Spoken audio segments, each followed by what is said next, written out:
The forest stretched endlessly beneath a lead-gray sky. Snow fell in thick curtains, muffling every sound. Sergeant Riker Hale pressed his gloved hand against his side, feeling the warm wetness seeping through his tactical vest. Behind him, 3 members of SEAL Team Omega stumbled through waist-deep drifts. Lieutenant Garrett Morrison supported Petty Officer Travis Keene, whose leg dragged uselessly. Corporal Bennett Wade brought up the rear, his rifle sweeping the tree line despite exhaustion. They had lost contact with command 6 hours ago. The ambush had come from nowhere. Half the team was dead or missing. Contact! Wade's voice cut through the storm. Riker dropped flat, ignoring the screaming protest from his wounded ribs. Through the swirling white, he spotted movement. Not enemy, friendlies. A patrol from the forward operating base they had been trying to reach. 30 minutes later, they were inside what passed for a field hospital. The warehouse had been hastily converted, lit by battery-powered lamps casting long shadows. A woman emerged from the shadows, late 30s, wearing medical fatigues, but her bearing suggested military training. A surgical mask covered the lower half of her face. When she moved closer, Riker noticed the scar running from her left temple down across her cheek. "Elena Ward," she said, her voice flat and professional. "Field medic. Let me see that wound." Her hands moved with practiced efficiency as she examined Riker's injury. Not the fumbling hesitation of a reservist or the careful deliberation of a hospital physician. These were the hands of someone who had worked under fire, who could perform triage in complete darkness, who had made life and death decisions with seconds to spare. "You're lucky," Ward said, preparing a suture kit. "Another inch, and you would have bled out in that forest." Riker studied her as she worked. The way she positioned herself relative to the entrance, the periodic glances toward the windows, the tactical knife strapped to her thigh, placed for a right-handed draw in close quarters, details that painted a picture of someone with combat experience. The next morning brought no improvement in conditions. If anything, the storm had intensified. Riker found Ward in what served as the facility's supply room, conducting inventory with the same methodical precision she had shown during treatment. "How long have you been stationed here?" he asked. She did not look up from her clipboard. 6 months. Before that? Various assignments. The evasion was so practiced, it almost seemed natural. Riker had conducted enough interrogations to recognize a trained information security protocol. People who learned to deflect questions this smoothly had usually worked in classified programs. He decided to try a different approach. "That mask you wear, operator grade, not medical issue." This time, Ward did pause. Her eyes, the only feature visible above the mask, fixed on him with an intensity that made Riker reassess his initial estimate of her threat level. "You should rest, Sergeant. Your wounds need time to heal." But as she moved past him toward the door, Riker caught something else. The way she cleared a corner, the automatic check of sight lines, the unconscious maintenance of tactical spacing. These were not habits developed in medical school. That evening, unable to sleep despite his exhaustion, Riker found himself reviewing the facility's security footage on the operations computer. Officially, he was checking for potential vulnerabilities in their perimeter. Unofficially, he was looking for answers about Elena Ward. The recordings were revealing. Ward moved through the building like water finding channels in stone, never taking the same route twice, always maintaining awareness of exits and cover. During a routine supply delivery 2 weeks prior, she had positioned herself to observe both the delivery team and the entrance simultaneously, her posture suggesting readiness for immediate action. Most telling was footage from 3 days ago. A fight had broken out between 2 injured soldiers, stress and pain overriding discipline. Ward had intervened with a speed and precision that suggested extensive close-quarters combat training. She had immobilized both men in under 5 seconds, using joint locks and pressure points that were not part of standard medical curriculum. Riker leaned back in his chair, processing what he had seen. Ward's file claimed she was a reservist with 6 years of medical experience and no combat deployment history. Everything he had observed contradicted that narrative. The encrypted message arrived at 0400 hours. Riker was pulled from restless sleep by Lieutenant Morrison, who looked even more haggard than usual in the harsh emergency lighting. "Command finally made contact," Morrison said, handing over a tablet. "We have a problem." The intelligence brief was concise and alarming. Enemy forces had tracked the survivors of the ambush to this location. A substantial assault force was forming approximately 15 kilometers away, waiting for the storm to provide cover for their approach. Satellite thermal imaging had detected 45 distinct heat signatures. Extraction was impossible. The weather had grounded all aircraft, and ground transport could not reach them before the enemy arrived. They were on their own, with limited ammunition, no heavy weapons, and a facility full of wounded who could not be moved. "How long do we have?" Riker asked. 6 hours, maybe 8 if they wait for full nightfall. Riker moved through the facility, conducting a tactical assessment that grew more pessimistic with each observation. The building had minimal defensible positions. Their functional personnel numbered 7, counting himself. Against 45 trained hostiles, those odds bordered on impossible. He found Ward in the main ward, checking on patients. When he briefed her on the situation, she listened without visible reaction, then continued her work as if he had commented on the weather. "You understand what this means?" Riker pressed. "We need to prepare for evacuation. Get the mobile patients ready to move." "We're not evacuating," Ward said calmly. "We're defending." "With what? 7 people and enough ammunition for maybe 20 minutes of sustained fire?" Ward finally looked at him. "Sergeant, go to the cold storage unit in the basement. 3rd shipping container from the left, medical supplies designation. Inside, you'll find a metal case marked with serial number Hotel 739. Bring it to me." Something in her tone made Riker comply without further argument. The basement was frigid, lit by a single bulb that created more shadows than illumination. He found the container easily enough. The case inside was military-grade, reinforced steel with a biometric lock that had been left open. When he opened it, his breath caught. The Mk-12 Special Purpose Rifle rested in custom foam padding, disassembled but meticulously maintained. Beside it lay ammunition, cleaning supplies, and a scope he recognized as restricted military equipment. But it was the folder tucked into a side compartment that made everything click into place. Inside were heavily redacted documents, but enough remained visible to tell a story. Service records for Elena Ward, formerly of a Tier 1 sniper program so classified it did not officially exist. Citations for operations in 12 countries. A confirmed kill count that made Riker's hands shake slightly as he read the number, 302. And buried in the final pages, an after-action report. A hostage rescue mission gone catastrophically wrong. 14 operators killed when their position was compromised. The investigating board had cleared Ward of negligence, but she had resigned immediately after the findings were published. The scar. The final piece of the puzzle. The mission report noted that Ward had been injured during extraction, taking shrapnel to the face while providing cover fire for the surviving team members. When Riker returned upstairs carrying the case, Ward was waiting. She had removed her medical fatigues, revealing tactical clothing that fit like a second skin. The mask was gone too, exposing the full extent of the scar that bisected her face. "You found my resume," she said quietly. "Silver Scar. The reports called you Silver Scar, a name I tried to leave behind." She began assembling the rifle with practiced efficiency. "I came here to save lives, not take them. Yet you kept the rifle. Because I'm not naive enough to believe that wanting to save lives means you won't sometimes need to take them." She locked the final component into place and checked the action. "Those 45 men are coming to kill everyone in this facility. I won't let that happen." Act 2. Defensive positions. Ward transformed. The quiet medic disappeared, replaced by a tactical operator who commanded immediate respect through sheer competence. She moved through the facility with Riker, evaluating sightlines and establishing firing positions with the efficiency of someone who had planned defensive operations hundreds of times. "The main approach will be from the north," she explained, sketching on a hand-drawn map.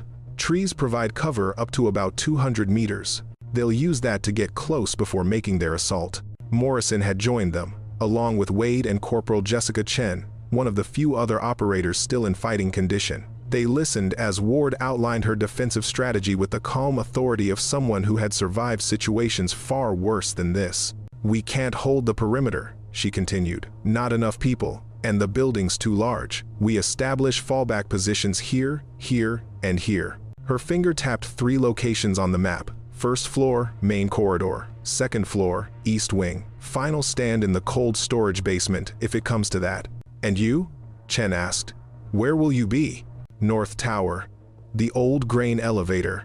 I'll have clear sight lines to the tree line. Ward's expression was unreadable.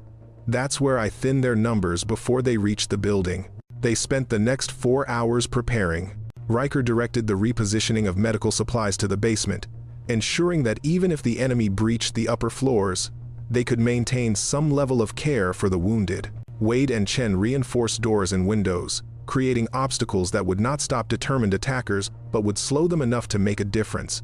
Ward disappeared into the North Tower, an attached structure that had once stored grain for the surrounding farms. From the top platform, she would have an elevated position covering the most likely approach routes. Riker climbed up to check on her position one final time before the enemy arrived. She had created a hide that would be nearly impossible to detect from ground level. Tarps and snow-covered debris concealed her position while maintaining clear firing lanes. The Mk-12 rested on a makeshift bench, its scope carefully zeroed and protected from the elements. You can still leave, Riker said. Take one of the snowmobiles. Be 10 miles away before they arrive. Ward did not look away from her preparations. I ran once. After the hostage rescue failed, after my team died because I was too slow to react, I told myself I was retiring, that I had done enough, that I deserved peace. She finally met his eyes. But peace earned through running isn't peace at all. It's just a different kind of prison. Those deaths weren't your fault, Riker said quietly. I read the report. The intelligence was wrong. The timing was off. You did everything right. 14 people died, Sergeant. Right doesn't matter when the outcome is body bags. She returned to checking her equipment. But today, maybe I can make a difference. Maybe I can save the people in that building who trust me to keep them alive. Riker descended the ladder, his mind churning. He had seen many operators over his career, worked alongside some of the best soldiers the military produced. But Elena Ward was different. She carried her past like physical weight. Every death she had caused and failed to prevent etched into her psyche with permanent ink. An hour before sunset, the thermal drone detected movement. 45 signatures, advancing in coordinated tactical formations through the forest. Professional, disciplined. Exactly the kind of enemy that made defensive operations a nightmare. Riker positioned himself at the main corridor checkpoint, where he would command the interior defense. Morrison took the east wing. Chen covered the western approaches. Wade remained mobile, ready to reinforce wherever the breach occurred. The radio crackled to life. Ward's voice, calm and steady. All stations, be advised. Enemy is 300 meters out and closing. Estimate contact in 10 minutes. Maintain position and hold fire until my signal. The waiting was worse than combat. Riker found himself counting seconds, his finger resting lightly on his rifle's trigger guard. Around him, the building had gone silent except for the wind howling through gaps in the walls and the occasional creak of settling wood. Then, cutting through the storm and the silence, the crack of a rifle shot. Ward's first shot dropped the enemy's point man at 280 meters. Through her scope, she watched him collapse into the snow, his thermal signature flaring briefly before fading. The rest of the formation reacted with professional efficiency, scattering for cover and attempting to locate her position. She had already moved. The grain tower had multiple firing positions, connected by narrow catwalks she had scouted hours earlier. She reached the second hide as enemy fire began probing the tower's structure, their bullets punching through old wood but finding only empty space. Second shot. Third shot. 2 more hostiles down, and the enemy force was beginning to understand they were dealing with an elite marksman. Their advance slowed, became more cautious. Exactly what Ward needed. Inside the main building, Riker listened to the measured reports from Ward's position. Each shot represented a significant tactical victory, forcing the enemy to respect the range and accuracy they faced. But 42 remaining hostiles still constituted overwhelming force. They're splitting up, Ward's voice came through the radio. Main force continuing from the north, squad of 8 breaking east toward the side entrance. Chen, prepare to receive contact on the western approach, Riker ordered. Ward shifted positions again, this time to a firing port that overlooked the eastern approach. The breaking squad was attempting to flank, using the storm's reduced visibility to mask their movement. Through her thermal scope, they appeared as glowing silhouettes against the white landscape. She allowed them to advance closer than normal engagement range. At 150 meters, they broke from cover, attempting a rapid dash to the building's side entrance. Ward's rifle spoke 4 times in quick succession. 4 hostiles dropped. The remaining 4 dove for cover. Pinned down by fire, they could not effectively return. But the main force was using the distraction. They had reached the tree line's edge, barely 100 meters from the building's main entrance. Ward could not engage them all before they breached the perimeter. All stations, enemy at the gates, prepare for close engagement. She selected targets with brutal efficiency.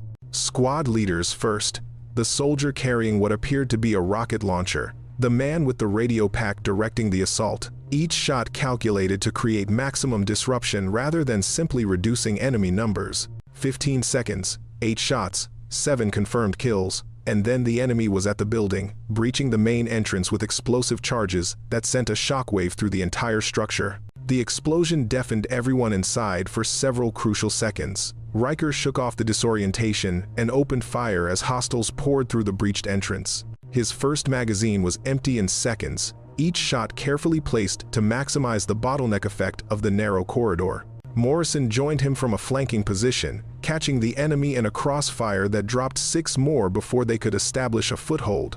But the pressure was relentless. More hostiles kept coming, and Riker's ammunition situation was becoming critical. Falling back to secondary positions, he called over the radio, even as he fired his last rounds and grabbed a fallen enemy's weapon. Ward had abandoned the grain tower, descending rapidly as return fire finally zeroed in on her position. She reached ground level and entered the main building through a service entrance, arriving behind the enemy force that had breached the front.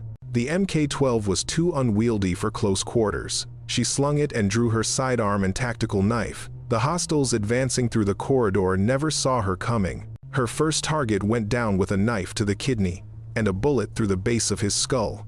The second turned at the sound but died before he could bring his weapon to bear. The third managed to get a shot off, but Ward was already moving, using his dead companion as a shield before closing the distance and ending the fight with 2 precise strikes. Riker witnessed this from his fallback position and understood why the classified reports had used words like ghost and phantom to describe her operational style. Ward did not just kill efficiently. She moved through combat with an otherworldly grace, each action flowing seamlessly into the next. The enemy realized they had a predator in their midst and adjusted tactics, but adaptation took time they did not have. Ward was already exploiting their confusion, moving through the building's warren of corridors and service rooms with perfect knowledge of terrain they were encountering for the first time. Chen's position came under pressure next. 5 hostiles had reached her checkpoint through the western approaches. She held them briefly, but her ammunition ran out, and she was forced to fall back toward the stairwell leading to the second floor. Ward appeared from a side corridor, intercepting the pursuing enemies. At close range, her training became devastating. She used the environmental terrain, forcing attackers into choke points where superior numbers became a liability. A fire extinguisher became an improvised weapon. A metal door swung with calculated timing became a shield.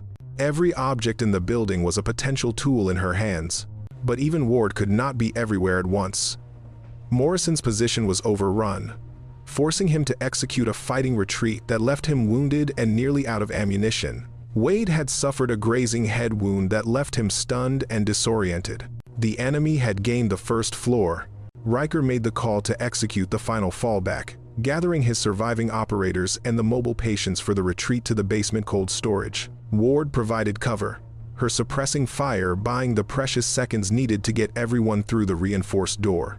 As the door sealed behind them, Riker conducted a rapid head count. 7 defenders, 12 patients who could still move, against an enemy force that, despite their losses, still numbered at least 20. Ward joined them, breathing hard but showing no other signs of the sustained combat she had just endured. Blood stained her fatigues, though Riker could not tell how much was hers and how much belonged to the enemy. "Status?" she asked. "We're contained. They own everything above ground." Riker checked his remaining ammunition. 3 magazines, maybe 90 rounds. The others had similar or worse situations. Ward moved to the basement's far wall, where stacks of supply crates created a defensive position with reasonable cover. Then we make them pay for every meter. This door will hold against small arms. They'll need explosives or cutting tools to breach it." "How long?" Chen asked. Blood seeped through a bandage on her arm. 30 minutes, maybe an hour if we're lucky." Ward began setting up firing positions. "Command knows our situation. Help is coming." "You don't believe that," Morrison said quietly. "No," Ward admitted, "but I believe in making them regret coming here. I believe in giving these people every possible second to live, and I believe that sometimes impossible odds are just a suggestion." Act 3. Final Stand. The enemy took their time breaching the basement door.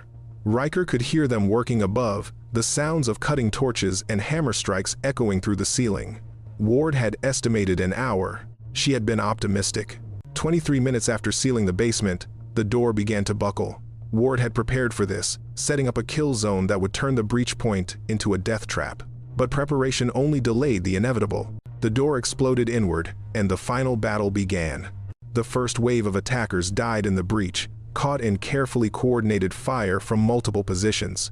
But the enemy had learned from their earlier losses. They used grenades now, smoke and fragmentation devices that filled the basement with chaos and reduced visibility to arm's length. Ward moved through the artificial fog like she had been born to it. Her weapons training included extensive work in degraded visibility conditions, and she used that expertise now. Each shot was placed with absolute certainty, no wasted ammunition on uncertain targets. But even she could not prevent the inevitable breach. Enemy forces established a foothold, pushing deeper into the basement despite horrific casualties. The defenders were being pushed back meter by bloody meter. A hostile appeared from the smoke directly in front of Riker, too close for firearms. They grappled, and Riker felt his wounded ribs protest as they crashed into metal shelving. His opponent was younger, stronger, and had the advantage of full health. Then Ward was there, her knife finding the gap between the hostile's body armor plates. The man collapsed, and Ward pulled Riker to his feet with surprising strength for someone her size. "We can't hold," Riker gasped. "They're going to overrun us." "Not yet," Ward said. She was bleeding from multiple wounds now, her movements showing the first signs of exhaustion. "Get everyone to the cold storage unit. It has a reinforced door and only one entry point. What about you?" "I'm buying time." She checked her remaining ammunition, 2 magazines for her sidearm, her knife, and the enemy's own weapons scattered throughout the battlefield. Before Riker could protest, she was moving, disappearing into the smoke and chaos with the certainty of someone who had accepted what came next. He wanted to follow, to argue, to do something other than retreat. But he had his orders and his responsibility to the survivors. Morrison and Chen helped him gather the patients and remaining defenders, shepherding them toward the cold storage unit at the basement's far end. Behind them, the sounds of combat intensified as Ward engaged the enemy alone. She had become something more than human in that smoke-filled hell. The enemy had numbers and fresh troops. She had skill, experience, and absolute conviction. And in that moment, conviction was enough. Ward used every trick she had ever learned. Ambush tactics from her sniper training, close quarters techniques from special operations schools, improvised weapons and environmental hazards. She turned the basement into a maze of death, each corridor a potential trap, each shadow a hiding place for her counterattack. The enemy casualties mounted. 10 more, 12, 15. Each death bought seconds for the people in the cold storage unit. Each engagement delayed the final assault just a little longer, but ammunition eventually ran dry. Her knife broke on an enemy's body armor. Her body, pushed beyond normal human limits, began to fail. A bullet caught her in the shoulder. Another grazed her ribs. She kept fighting, but the mathematics of combat were inescapable. Then, cutting through the chaos, the sound of rotors. The storm had broken just enough for aircraft to operate. 2 Black Hawks descended on the facility, their door gunners engaging the enemy forces with devastating effect. Special Forces operators rappelled from the helicopters, hitting the ground with the precision of a well-rehearsed extraction. Inside the basement, Ward heard the rescue and allowed herself one moment of relief before her legs finally gave out. She collapsed against a wall, her vision blurring from blood loss and exhaustion. Around her, the sounds of combat shifted as the enemy realized they were now trapped between the facility's defenders and a fresh, well-armed force. The first operator to reach the basement found her there, surrounded by the evidence of her desperate defense. He took in the scene with professional calm, then keyed his radio. Medevac to basement. Priority 1 casualty. Be advised, you're looking at approximately 30 enemy KIA in this sector alone. By the time medics reached her, Ward had lost consciousness. They stabilized her on site, then carried her to one of the waiting helicopters. Riker watched from the cold storage unit as they loaded her aboard, then turned to see the full extent of what she had accomplished. The basement looked like a war zone. Bodies lay scattered throughout the corridors, evidence of Ward's methodical defense. Shell casings carpeted the floor, blood stained every surface. And in the middle of it all, the survivors she had protected sat in shocked silence. The extraction force commander approached Riker, his expression carefully neutral. "Sergeant Hale, I'm Colonel Nathan Pierce. Your report indicated 45 hostiles in the initial assault." "Yes, sir. My teams have confirmed all 45 are neutralized." "That's..." Pierce paused, searching for appropriate words. "That's remarkable." "Not remarkable, sir. That was Ward. Elena Ward. She held them long enough for you to arrive." Pierce's neutral expression cracked slightly. "Ward? As in Elena Catherine Ward? Silver Scar?" "The same. We thought she had retired. Left the program after." He trailed off, but they both knew what incident he meant. "She's been here, working as a medic, trying to save lives instead of taking them," Riker said. "Until today, when she didn't have a choice." Pierce was silent for a long moment, surveying the scene. 45 confirmed kills in a defensive action. Solo work for at least 30 of them. He shook his head slowly. "That's going in the record books. She won't want the recognition, sir. She just wanted to keep these people alive. What she wants and what she deserves are two different things, Sergeant." Pierce gestured toward the waiting helicopters. "Get your people loaded. We're wheels up in 5. Ward woke 3 days later in a military hospital 200 miles from the field station. The injuries were significant but not life-threatening. Gunshot wounds to her shoulder and side, multiple lacerations, severe exhaustion and dehydration. The doctors assured her she would make a full recovery. Riker was her first visitor once she was cleared for contact. He found her staring out the window, her expression unreadable as she watched snow falling on the distant mountains. "Everyone made it," he said without preamble. "Every single person in that facility survived because of what you did." Ward did not respond immediately. When she finally spoke, her voice was quiet. 45 more deaths. I thought I was done with killing." "You saved 19 lives," Riker countered. 19 people who would have died if you hadn't been there. That's what matters. Is it?" She finally looked at him. "I'm not sure I know the difference anymore between protecting life and taking it. The line keeps getting blurred." "The line is intent," Riker said. "You didn't want to kill those people. You wanted to save ours. That's the difference." Ward turned back to the window. "The program wants me back. Colonel Pierce made the offer official yesterday. Return to full operational status. No questions asked about the time I spent away. Will you accept?" "I don't know. Part of me wants to say no, to go back to medicine and try to pretend I'm not what those files say I am." She touched the scar on her face, an unconscious gesture Riker had seen before. "But another part knows that hiding from what I'm capable of doesn't make it go away. It just means those capabilities go unused when they might make a difference." "You're afraid of becoming what you were before," Riker said. "The legend, Silver Scar, a name with 300 confirmed kills attached to it." "I'm afraid of forgetting why those numbers matter," Ward corrected. "Every one of those deaths was a person. They had families, histories, futures that ended because of me. When you do this work long enough, it becomes easy to see targets instead of people. I don't want to lose that perspective again." Riker was quiet for a moment, considering his response. "I watched you fight in that basement. You know what I saw?" "What?" "Someone who was terrified. Not of dying, but of failing. Every shot you took, every decision you made, I could see you calculating the human cost. You weren't a machine. You were someone who understood exactly what each death meant and chose to bear that weight anyway." He moved closer to her bed. "That's what makes you different from the legend. Silver Scar was a myth, a story people told about an unstoppable operator who never missed and never hesitated. But Elena Ward is real. She hesitates. She doubts. She carries every death with her. And that's exactly why the program needs her back. Ward closed her eyes. You make it sound noble. It's not noble, it's necessary. And whether you return to operations or go back to medicine, that necessity won't change. The question is whether you can live with the choice you make. 2 weeks later, Ward stood in Colonel Pierce's office at the program's headquarters. The facility was anonymous from the outside, just another government building in a city full of them. But inside, it housed some of the military's most elite operators and their support infrastructure. Pierce sat behind his desk, studying her with the assessing gaze of someone who had commanded special operations for most of his career.